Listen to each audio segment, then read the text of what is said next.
Stadt Danzig war schon zur Zeit der Ordensritter ein Bollwerk des Deutschtums nach dem Osten.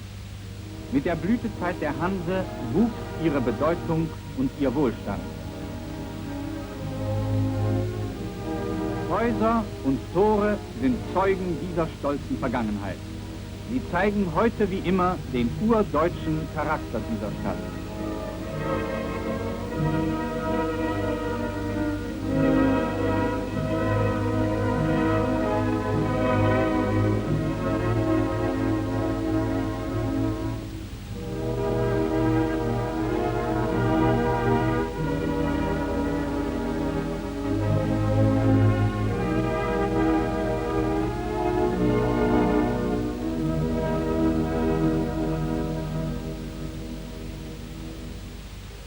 Diese alte deutsche Stadt wurde durch das Diktat von Versailles vom Mutterlande gerissen und zu einem sogenannten Freistaat unter der Kontrolle des Völkerbundes gemacht. Mit Gewalt und Rechtsbetrug sollen zuerst einmal die Volksdeutschen aus dem polnischen Staatsgebiet verjagt werden. In ständig wachsender Zahl flüchten sie vor dem polnischen Terror in den Schutz des Reiches. Zu Hunderten und Tausenden finden sich elende, abgehetzte und verschlagene Menschen in den deutschen Sammellagern ein. So unerträglich auch diese Provokationen für eine Großmacht wie Deutschland sein mussten, immer wieder versucht der Führer, im Interesse des Friedens, eine Änderung dieses unhaltbaren Zustandes auf dem Verhandlungswege herbeizuführen. Ende des Jahres 1938 und Anfang des Jahres 1939 schlägt er der polnischen Regierung zu wiederholten Malen die Schaffung einer exterritorialen Autobahn vor, die das abgetrennte Ostpreußen wieder direkt mit dem Reich verbinden soll und weiterhin die friedliche Rückgliederung Danzigs an das Reich. Dafür will Deutschland dem polnischen Staat und seiner Schifffahrt einen Freihafen innerhalb Danzigs einräumen, mit Polen einen 25-jährigen Nichtangriffspakt abschließen und die deutsch-polnische Grenze als endgültig anerkennen. Frieden an Deutschlands Ostgrenze aber kann England nicht gebrauchen. Der polnische Außenminister wird nach London bestellt. Dort überredet man ihn, an Deutschland keine Zugeständnisse zu machen. Während noch die Militärkommissionen der westlichen Einkaisermächte in Moskau weilen, um den Vollzumachen auf Russland in die Front gegen Deutschland zu reihen, begibt sich Reichsaußenminister von Ribbentrop auf dem Flugwege nach Moskau, um in Anwesenheit Stalins mit Außenkommissar Molotow einen Nichtangriffs- und Konsultationspakt abzuschließen.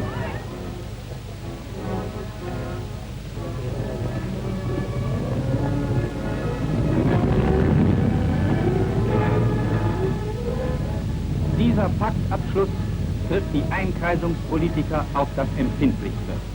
Diese britische Scheinheiligkeit richtet sich selbst, denn zur gleichen Zeit bemühen sich Lord Halifax und seine Kollegen darum, die Völker der Welt für Englands Interessen einzuspannen.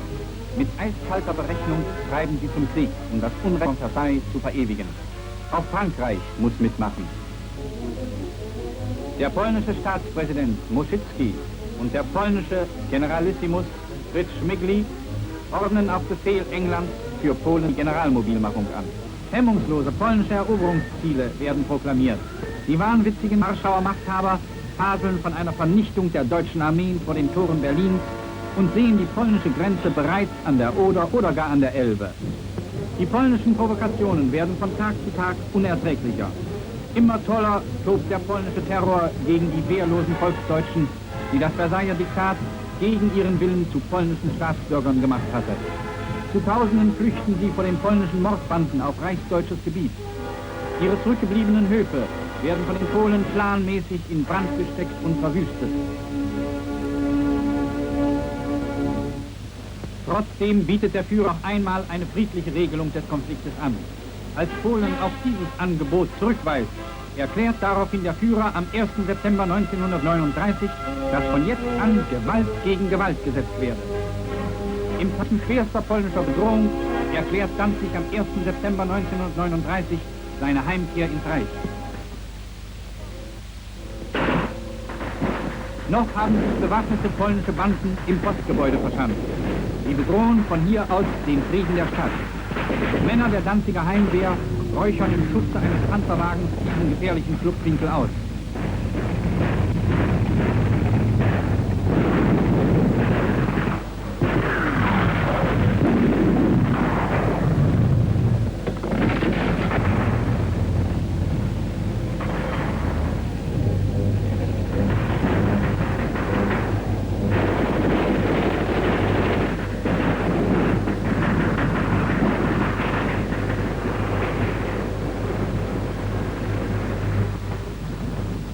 Immunität des Völkerbundkommissars für Danzig ist beendet.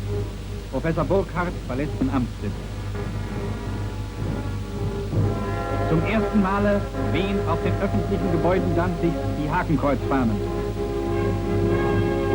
Das deutsche Danzig ist nun endgültig heimgekehrt ins Reich.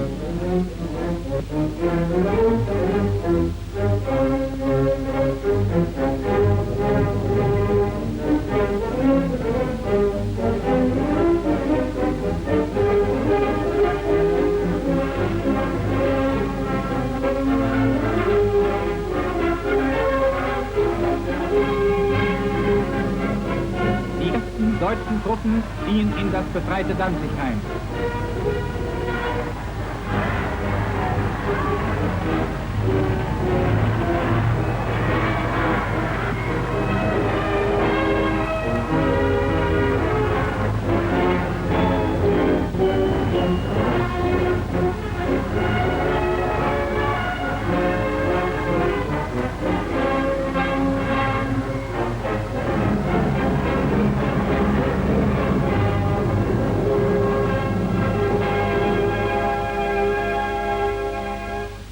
Am 1. September 1939 setzten die Einheiten der deutschen Truppen über die deutsch-polnische Grenze zum Gegenangriff an.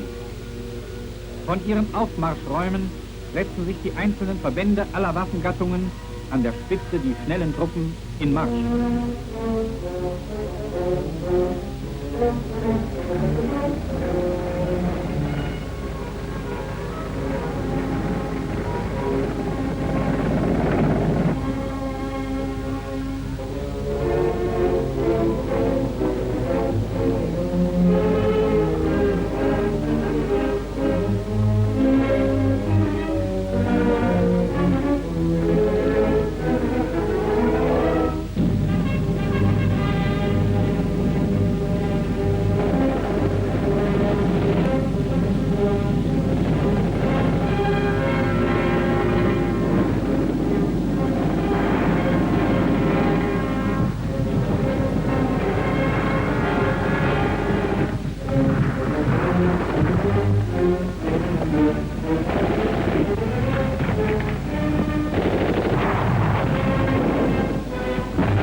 Durch Brückensprengungen suchen die Polen, das Nachrücken der deutschen Truppen zu behindern.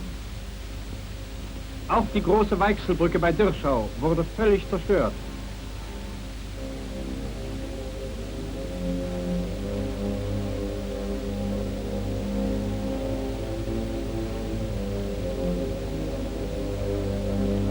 Überall werden sofort Pioniere eingesetzt.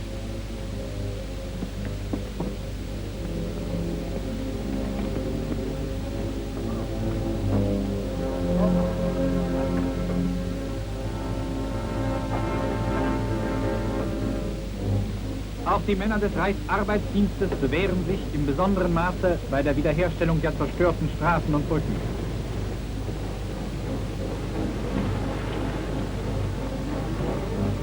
Sturzkampffliegerangriff auf einen militärisch wichtigen Eisenbahnknotenpunkt.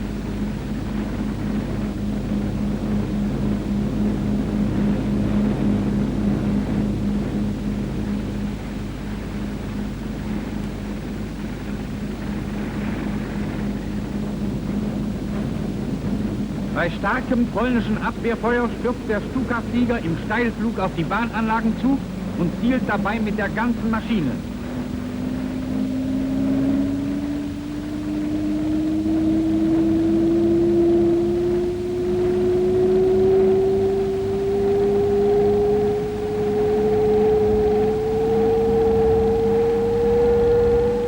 Wenige hundert Meter über dem Ziel wird die Bombe ausgelöst, das Flugzeug aus dem Sturz abgefangen und wieder aufgerichtet.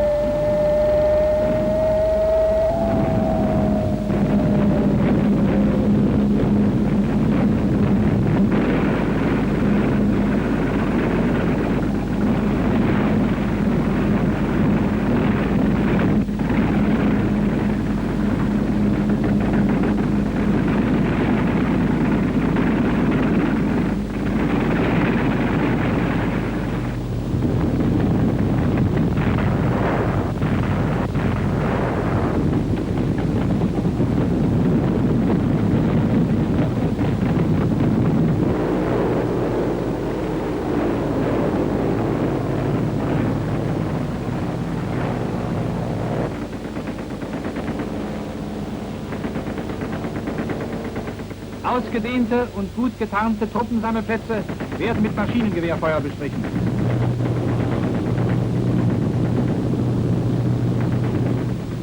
Ein feindliches Ziel ist erkannt und wird mit Bomben belegt.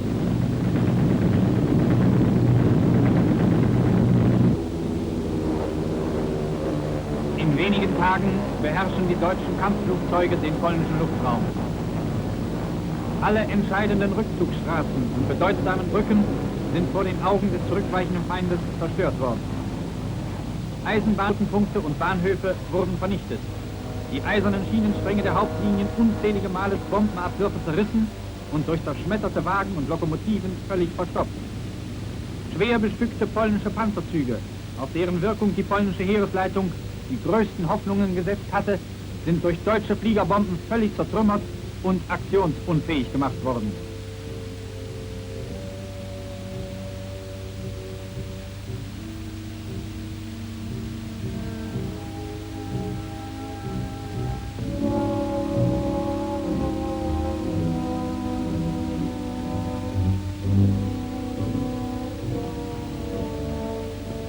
Die Flugplätze und Hallen der polnischen Fliegertruppen wurden durch die Angriffe der deutschen Kampfflieger unter Mitwirkung der Flakartillerie zerstört. Im Ganzen wurden rund 800 polnische Flugzeuge vernichtet oder vom Heere erbeutet.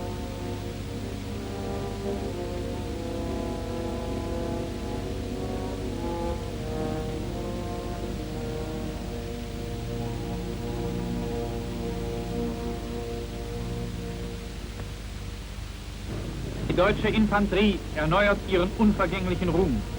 Ihre Leistungen im Marschieren, ihr Ertragen aller Strapazen sind nicht geringer als ihre Leistungen im Kampf. Trotz erbitterter Gefechte und schlechtester Wegverhältnisse gehören Marschleistungen von 50 und 60 Kilometern am Tage nicht zu den Seltenheiten.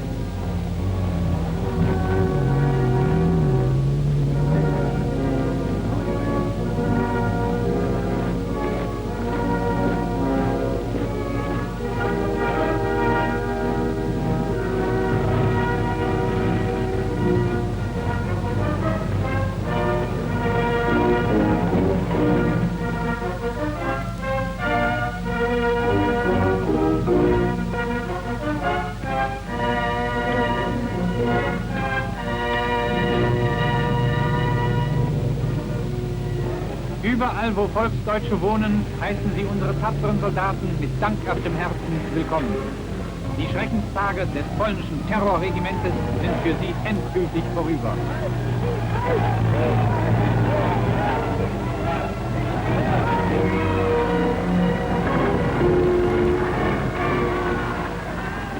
Alle Zeichen der Fremdherrschaft werden schnell beseitigt.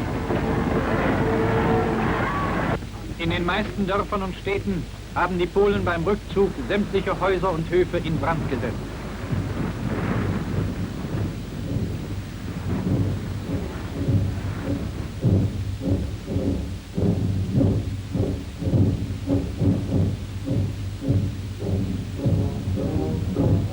In unaufhaltsamer Verfolgung rücken die deutschen Truppen nach. In den großen Gefangenenlagern wird das polnische Mordgesindel den misshandelten Volksdeutschen gegenübergestellt.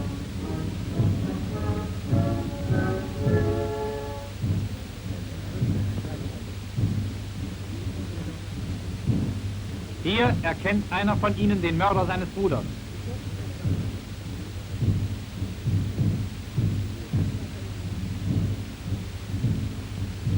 Hier der berüchtigte Meuchelmörder von Konitz, der schwer verwundeten deutschen Soldaten die Augen ausgestochen und sie auf bestialische Weise zu Tode gequält hat. Diese auch von neutralen Ausländern beglaubigten Untaten werden von England glatt abgestritten. Dafür wärmt die feindliche Lügenpresse ihre alten Gräuelmärchen aus dem Weltkrieg wieder auf. Wie damals behaupten sie auch jetzt, die Kirche vom Hellen Berge mit dem Bild der schwarzen Madonna von Częstochow sei von den deutschen Barbaren zerstört worden. Diese lange nach der Besetzung Częstochows aufgenommenen Bilder beweisen die Unversehrtheit des katholischen Heiligtums.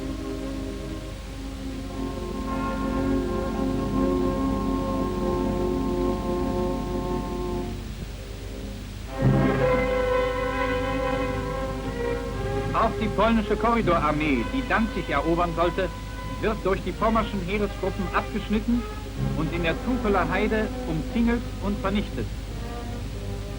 Besonders zäh wird die Westerplatte verteidigt, die als polnische Zwingburg mitten auf Danziger Gebiet festungsmäßig auf das Äußerste gesichert und mit Waffen aller Art gespickt ist.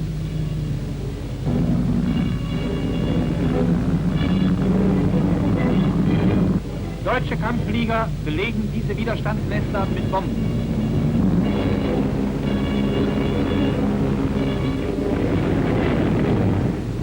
Auch das Schulschiff Schleswig-Holstein nimmt die Westerplatte unter Feuer.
Tag und Nacht dauert die Beschießung.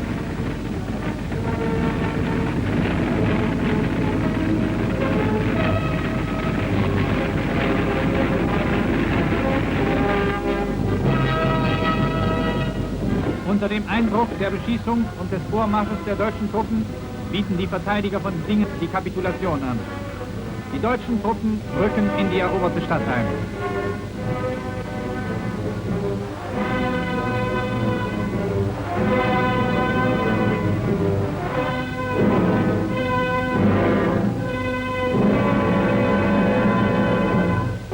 Aus Kellern und Schlupfwinkeln werden die Reste der ehemaligen polnischen Besatzung aufgestöbert, die sich dort in Zivilkleidung versteckt haben.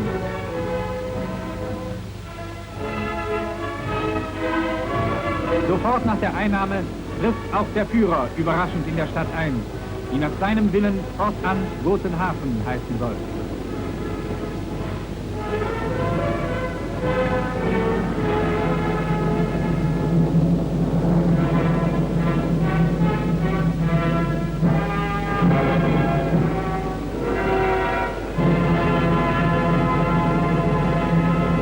Ständig wird der Führer über den Fortgang der Kampfhandlungen unterrichtet.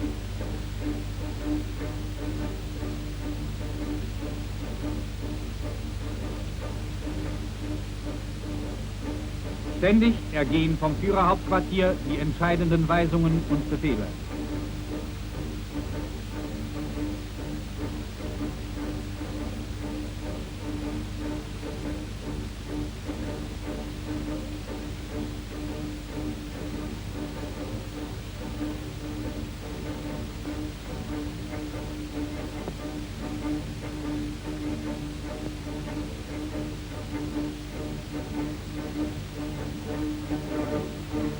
Am 13. September 1939 hat die südlich Radom eingeschlossene polnische Gruppe aufgehört zu existieren.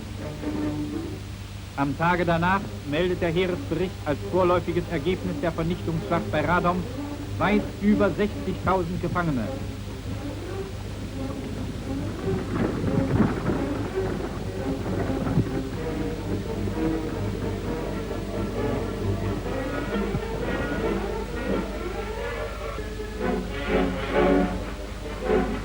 Unübersehbare Mengen von Waffen aller Art sind erbeutet worden.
Bewusstsein, unter den Augen des Führers zu kämpfen, geistert die Truppen immer wieder zu unvorstellbaren Leistungen. Um dem Feind keine Atempause zu gönnen, wird die Verfolgung Tag und Nacht fortgesetzt. Der Vormarsch der deutschen Soldaten steht in der gesamten militärischen Geschichte einzigartig da. In den ersten 8 Tagen besetzten sie ein Gebiet, dessen Eroberung im Weltkrieg ein volles Jahr gedauert hat und entscheiden damit bereits das Schicksal des ganzen Feldzuges.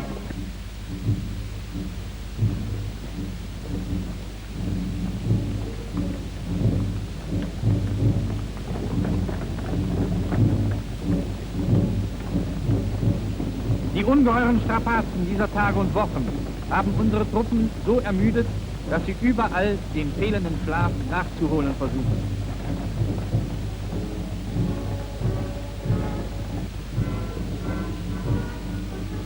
Auch den kleinsten Aufenthalt benutzen die Soldaten zur Ruhe.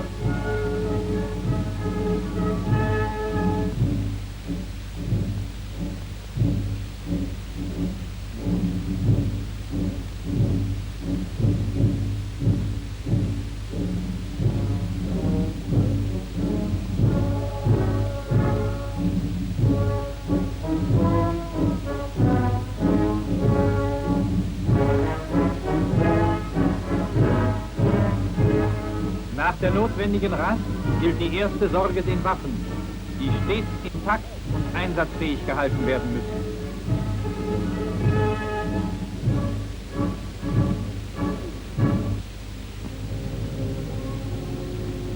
Die Schlacht im Weichselbogen, die größte Vernichtungsschlacht aller Zeiten, geht ihrem Ende entgegen.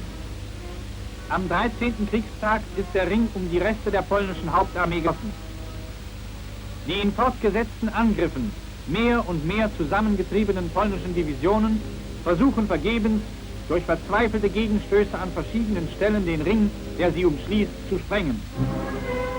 So wie sich vorher die Angriffskraft der deutschen Divisionen auf das Höchste bewährt hatte, so bewährt sich nun nicht minder ihre Standfestigkeit. Das Ergebnis dieser Schlachtenfolge war die fast restlose Vernichtung der westlich der Weichsel angesetzten polnischen Armee.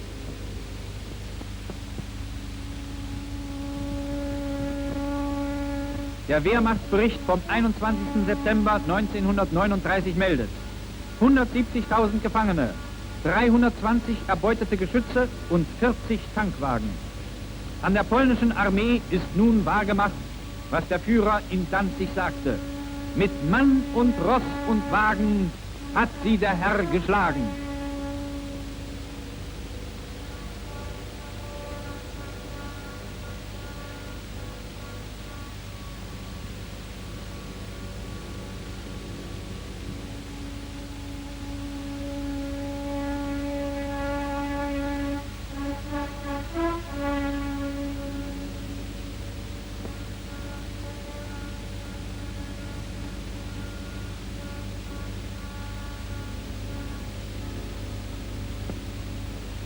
Um die Bevölkerung von Warschau vor Not und unnötigem Blutvergießen zu bewahren, lässt das deutsche Oberkommando durch Funk und Flugzettel den Kommandanten der Stadt auffordern, sich innerhalb von 12 Stunden zu ergeben.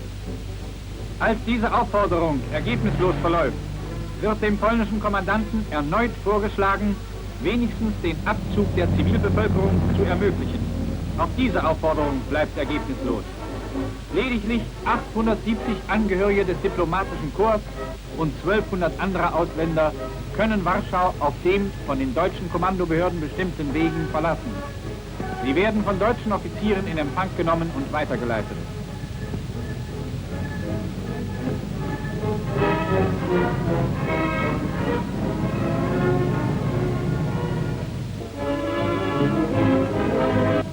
Nachdem alle Versuche zur Rettung der polnischen Zivilbevölkerung Warschaus fehlgeschlagen sind, müssen nun die Kanonen sprechen.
Endlich, nach mehrtägiger Beschießung, erklärt Warschau am 27. September 1939 die Kapitulation.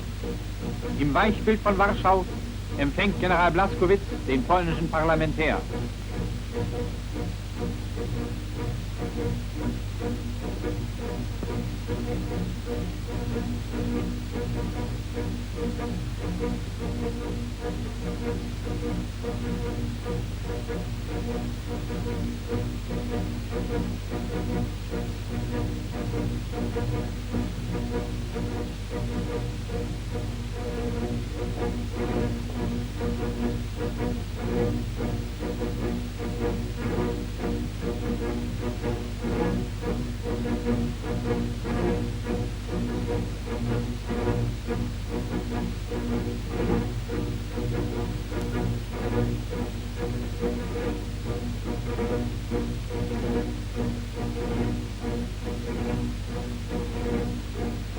Die ersten deutschen Soldaten rücken in Warschau ein.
Leuchtenden Auges und in ausgezeichneter Disziplin ziehen unsere Soldaten an ihrem obersten Befehlshaber vorüber.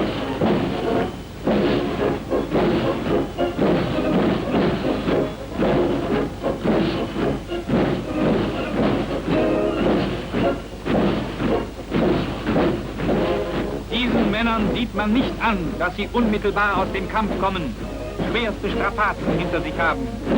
Ein stolzes Bild deutscher Wehrkraft und Stärke und die Gewähr für den endgültigen Sieg.